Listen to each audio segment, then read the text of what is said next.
The Sustainable Food Systems program at Rio Salado College is proud to partner with Feeding Children Everywhere. This video series provides low-cost recipe ideas for your full cart meals using ingredients that you may already have at home or that are easy and affordable to purchase. Feel free to follow these recipes exactly or to use them as a guide on how to incorporate ingredients that you already have on hand. And now let's meet one of the chefs. Hi, my name is Dominic Romero. I'm with the Sustainable Foods program at Rio Salado College, and today we're going to be working with the full cart mashed potato flakes. So what we're going to be doing today is we're going to be taking this base recipe and we're going to be turning it into flatbread. So you'll read through the recipe that what you're going to start off with is you're going to combine all the ingredients and make the mashed potatoes per instructions on the back of this bag, and that'll be your base for the actual flatbread. Once you have that made, you're going to let that cool to room temperature and keep it separate away from your dry ingredients on the side. And then you're going to start to combine all your dry ingredients.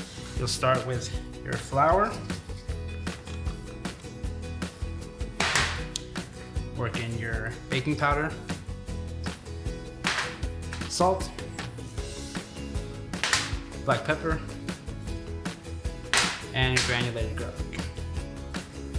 You can work that over with your hand, or you can use a spatula to get all those ingredients incorporated.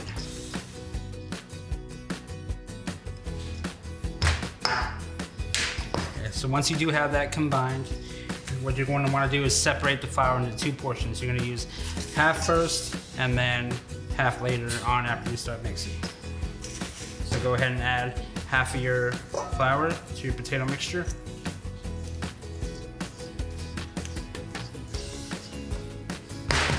Your spatula, start working that over a bit. It is a messy process, as you can see. Once you get that first half of your flour combined with your potato mixture, you're gonna go ahead and add your second half of flour. Here comes the fun part. You go ahead and get in there with your hands. Start combining everything. And you'll notice at the beginning, your dough mixture is gonna be kind of dry at first, but once you start to knead it and get it combining, your dough is going to start to hydrate and all the moisture is going to get put back into it, and you'll see that it'll be a nice consistency. Once all your ingredients are combined, you can go ahead and pull it out on the table and start kneading it. And this was where you'll get your hydration back into the dough.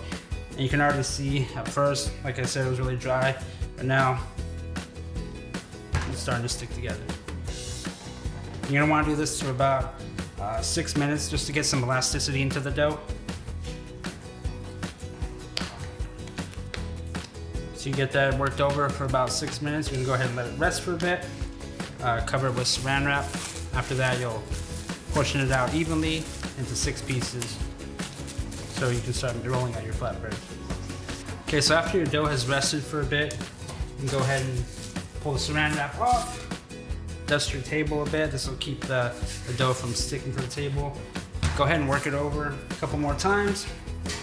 Check your consistency, and then you can start portioning it out. So what you're gonna wanna do is try to separate this, or you should be able to separate this into 64 parts. What I would do is I'd split your dough in half, and then section it off into 3 balls. You're gonna wanna roll each individual piece into balls. So you can roll it out. Go ahead and cover them up and let them rest again for a few minutes. And then you'll come back to them and start rolling them out. Okay, so after they have rested a bit, you can go ahead and start with the rolling process. Again, you want to make sure that your surface is floured a bit so it doesn't stick. What I like to do is start pinching and rolling the sides of the dough. Lay it flat, take your rolling pin. So here, again like this. And you're looking for maybe 6 inches around. And again, flatbread doesn't have to be perfect. You can have a rustic look to it.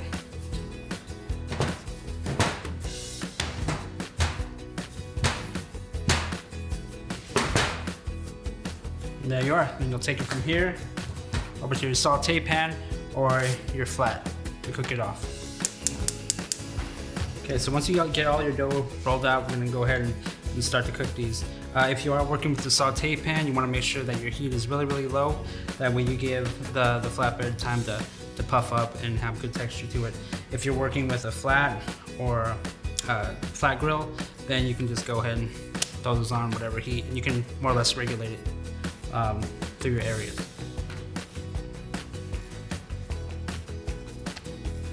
Again, just go ahead and throw it on there.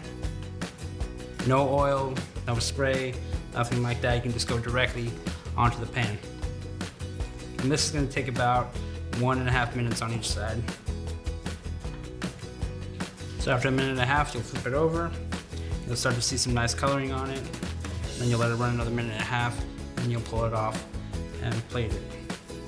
So once you pull it off, you'll see there's some nice spots of coloring, good looking flatbread. Set on your plate. And then just continue the process until you're done with all your dough.